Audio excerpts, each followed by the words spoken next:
आज का हमारा टॉपिक रहेगा हरियाणा के जिलों का प्रश्न, जिसमें आज हम करेंगे पानीपत।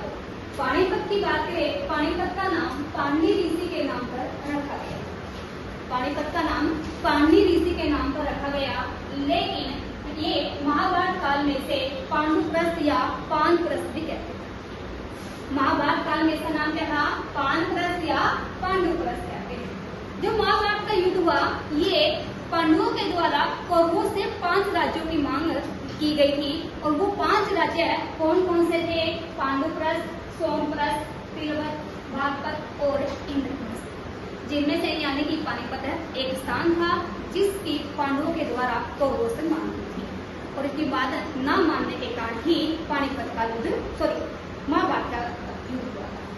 लेकिन ये जो 4 राज्य हैं, पांडुप्रस्थ, सोमप्रस्थ, बागपत और इंद्रप्रस्थ, ये तो सारे के सारे हरियाणा के पानीपत और सोनीपत में पड़ते हैं। लेकिन जैसे सोनीपत है, ये पांडुप्रस्थ पानीपत, इंद्रप्रस्थ दिल्ली, बागपत जो है बेटा ये सोनीपत में पड़ता है, और तिलवत ये फरीदाबाद का एक गाँव है वर्तमान में। बात करें इसके उपनाम की, पानीपत के जो उपनाम है इसे कहते हैं बुनकरों की नगरी, क्योंकि यहाँ पर टेक्सटाइल का बहुत बड़ा कंबल जो है, हमारे जो आर्मी के कंबल भी यहीं से जाते हैं। उसके व्यवस्था नगरी से कहा जाता है, पेट्रोकेमिकल सब्जी इसी को कहा जाता है। बात करें इसके गठन की, पानीपत का गठन 1 नवंबर 1989 को होता है। उस समय हमारे सीएम देवीलाल थे। इसी समय 3 अन्य जिलों का भी निर्माण हुआ था, जिनमें कैथल, यमुनानगर और रेवाड़ी, यानी कि 1 नवंबर 1989 को 4 जिलों का निर्माण हुआ था, पानीपत, कैथल, यमुनानगर और रेवाड़ी बेटा। लेकिन जो ये असम है, असम उस समय बेटा पानीपत का हिस्सा था, वर्तमान में कंधार का हिस्सा है, लेकिन 1989 में असम पानीपत का हिस्सा था, जिस कारण से असम को मिलाने के चक्कर में पूरे पानीपत को कंधार में मिलाया गया।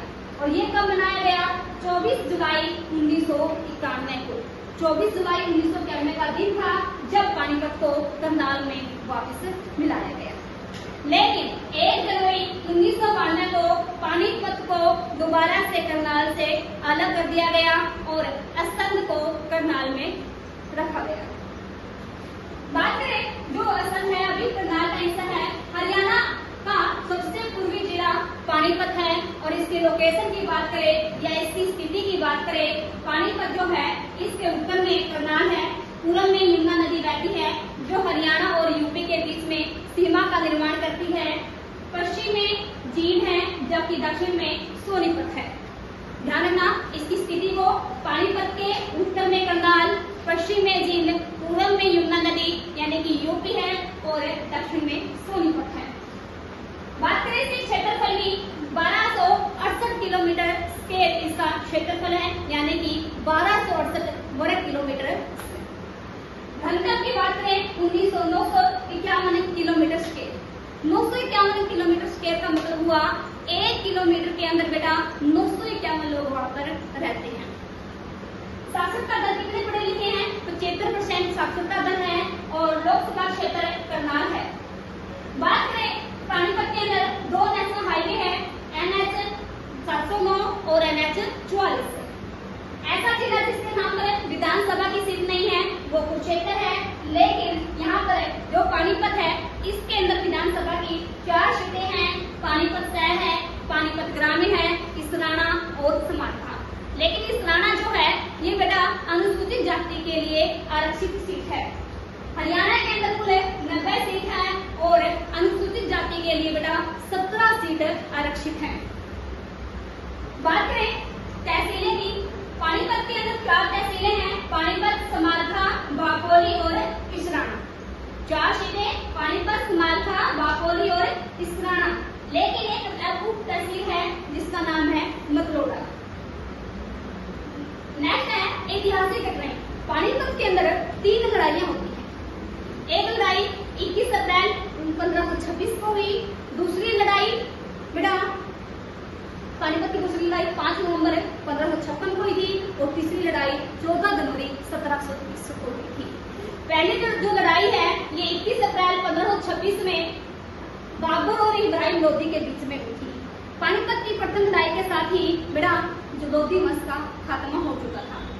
बाबर इसमें विजित रहे, जबकि इब्राहिम लोदी इस युद्ध में युद्ध क्षेत्र पे ही मारे गए। इसलिए कहा जाता है सल्तनत काल का पहला शासक जो युद्ध क्षेत्र में मारा गया, और इसका पानीपत के अंदर ही मकबरा है। यहाँ पर बाबर को युद्ध कैसे जीता गया, जबकि बाबर के पास इतनी सेना नहीं थी। मेन बात थी एक तो उसके निशानजी, तोपची निशानजी, तोपखाने के जो निशानजी थे, और सेकंड बेटा उसकी युद्ध कला। युद्ध कला में इसने पुलुगमा युद्ध पद्धति को अपनाया। ये सीखी कहां से थी? उज्बेकों से बाबर ने ये पद्धति सीखी थी, जिसमें बैलगाड़ियों का प्रयोग बड़ी मात्रा में किया गया। इसके दो चीज है जो इसका नाम पूछा जाता है, एक है उस्ताद अली और दूसरा है मुस्तफा। बाबर ने पानीपत की विजय के बाद काबुली बाग का निर्माण कराया, और ये अपनी बेगम की याद में मुसम्मद काबुली बेगम के नाम पर काबुली बाग का निर्माण कराया था। नेक्स्ट है पानीपत की दूसरी लड़ाई 5 नवंबर 1556 को होती है, और ये अकबर और हेमू यानी कि हेमचंद्र विक्रमादित्य के बीच में होती है। और हेमू जो कि नमक का व्यापारी था, और ये शासक बना। हेमचंद्र पूरा नाम था इनका, और विक्रमादित्य की उपाधि प्राप्त करने वाला अंतिम हिंदू शासक था। बेटा हेमचंद्र की युद्ध क्षेत्र में ये मारा गया था। रीजन क्या था इसमें? जब अकबर की तरफ से बैरम खान जो कि अकबर का संरक्षक था, इस युद्ध में अकबर बिल्कुल नाबालिग था, लेकिन इसके संरक्षक के रूप में बैरम खान और जमान खान ने युद्ध लड़ा था। लेकिन इसी दौरान हेमू की हत्या की जाती है, सिर काट दिया जाता है बैरम खान के द्वारा। और ये जो सिर काटा गया था, ये सोदापुरा गांव में, जो कि पानीपत का एक गांव है जींद रोड पर, वहां पर काटा गया था। और इसलिए हेमचंद्र का जो मकबरा है बेटा सोदापुरा पानीपत में है। पानीपत की तीसरी लड़ाई 14 जनवरी 1561 में लड़ी गई। ये लड़ी गई थी मराठे और अहमद शाह अब्दाली के बीच में। अहमद शाह अब्दाली भारत पर 8वां आक्रमण था ये, और यहाँ से ये किस के बीच में हुआ? अहमद शाह अब्दाली और मराठों में सदाशिव राव के बीच में। जिस जगह पर ये युद्ध हुआ उसे कहते हैं काला आम जगह। और इस युद्ध में सदाशिव के अपोजिट में बेटा रोहिला अफगान जो कि दुआबत क्षेत्र के शासक थे, और अवध का नवाब जो कि सुजाउद्दौला था, ये दोनों अहमद शाह अब्दाली के साथ सदाशिव राव के अपोजिट में लड़ाई लड़ी थी। इसमें अहमद शाह अब्दाली या अहमद शाह अब्दाली जीत जाते हैं, जबकि सदाशिव राव बेटा हार जाते हैं। इस युद्ध में मराठों का इतना खून बहा जिससे वहाँ के आम का रंग काला हो गया, इसलिए उस जगह को बेटा काला आम कहा गया। यहाँ जो काला आम है बेटा, इसको पर्यटन के रूप में विकसित करने के लिए एक समिति बनाई गई जीडी तापसे की अध्यक्षता में। और बेटा यहाँ से जो काला आम था उसके सूखने के बाद बेटा लकड़ी के फुट्टे बनाए गए, जो कि पानीपत संग्रहालय में रखे गए हैं। बात करें यहाँ के पर्यटन स्थल की, काबुली बाग मस्जिद और काबुली बाग दोनों के दोनों पानीपत में बेटा। पानीपत की प्रथम लड़ाई की जीत की खुशी में बेटा अकबर के द्वारा बनाया गया था। और ये कब किसके नाम पर बनाया गया था? मुसम्मद काबुली बेगम जो कि बाबर की पत्नी थी, उनकी खुशी के नाम पर बनाया गया। इब्राहिम लोदी का मकबरा का निर्माण बेटा पानीपत में ही युद्ध स्थल में हुआ था। युद्ध स्थल में मरने वाला सल्तनत काल का पहला शासक था, और इसका निर्माण जो इसके मकबरे का निर्माण कराया गया था बाबर के द्वारा। औस्त मीनार का निर्माण शेरशाह सूरी के द्वारा बेटा जीटी रोड पर किया गया था, कोहान गांव में, इसलिए इसे कोहान मीनार भी कहा जाता है। और प्रत्येक कोस पर यह बनाई गई थी, ध्यान रखना है। सलाहगढ़ गेट ये इसे ही त्रिकोणीय दरवाजा भी कहा जाता है, नवाब के पीएम के द्वारा इसका निर्माण कराया गया था, और इसे ही बाग ई फैन भी कहा जाता है। स्काई लॉज पानीपत में है, भारत सरकार के द्वारा संचालित है। नेक्स्ट है ब्लू गेट जो कि संभालखा में है। मुकरम खान का मकबरा ये भी पानीपत में है, और बेटा ये जहांगीर का हकीम था, ध्यान रखना। मुकरम खान था जो ये जहांगीर का हकीम था। और सलाल फखरुद्दीन व जमाल हाफिज का मकबरा पानीपत में है, और ध्यान रखना ये सलाल फखरुद्दीन और जमाल हाफिज ये